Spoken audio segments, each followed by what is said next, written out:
Good morning, students. Welcome back. Before I start, I want to tell you certain informations. That is, regarding the date of the test, it will be announced by the school. Okay. The school will announce, the school will give you the detail about the online test. So, need not to worry for that. You will get the information well before the time, and in the meantime, you just continue with the preparation. And for this purpose only, for your preparation only, today we are going to revise the chapter, the French Revolution, what we have learned. And after this chapter, I will give you the PDF file with all the topics for which you people have to make the notes. And in my next class, I will start the second chapter. Okay, and second chapter is not under your syllabus, so need not to worry for that. Your syllabus is only chapter 1, French Revolution. I think you all people know this fact. Okay, so let's revise the full chapter. Now, students, I think you remember that I started the chapter with the incident, that is fall of Basilie, the fortress prison, 14th July 1789, and which marked the starting of the French Revolution. Now, what happened to France? How this movement suddenly started? In fact, this movement was not a matter of sudden, experience or sudden incident like that. It had a long history. It had long episodes why this revolution happened. So for that, the first topic we have to learn, that is French society during late 18th century. So what was the condition of France during late 18th century? I told you about the King Louis XVI. He was a young fellow, 20 years old only, and he got the charge of such a big country. He belongs to Bourbon dynasty. And he was a man of lavish character. Means lavishly he used to spend money. And all these made a huge, burden of cash in French society. Means there was heavy burden on the treasury. So as a result, he increased several taxes on the people.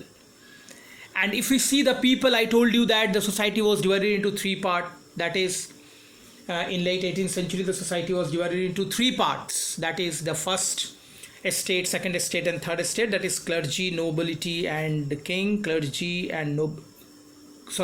nobility, and common man. I'm extremely sorry. Clergy, nobility, and common man. The three estate.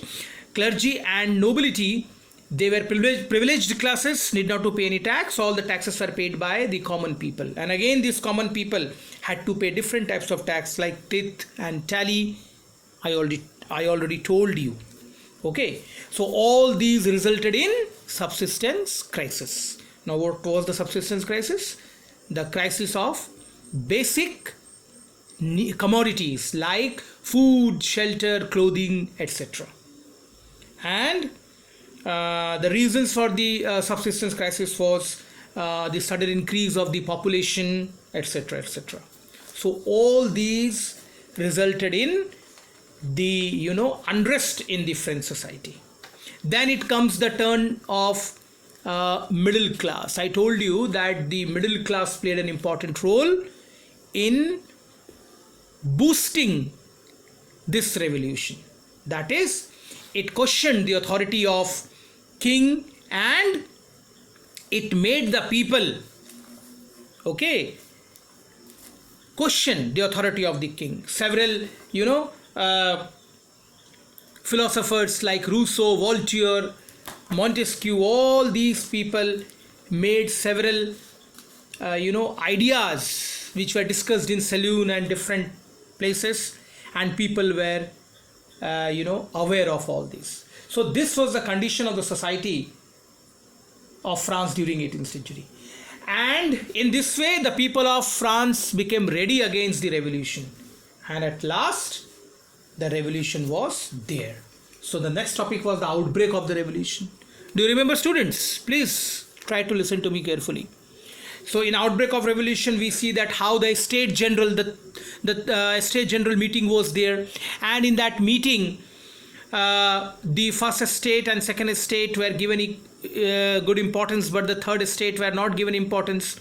The third estate were demanding for one person, one vote.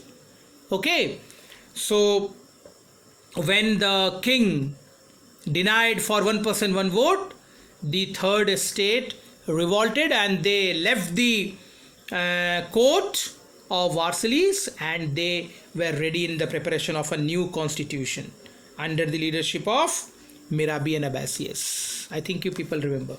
Okay, and at last the French king was made a constitutional monarch in 1791 when France abolishes monarchy and became a republic. Okay, we'll continue with this.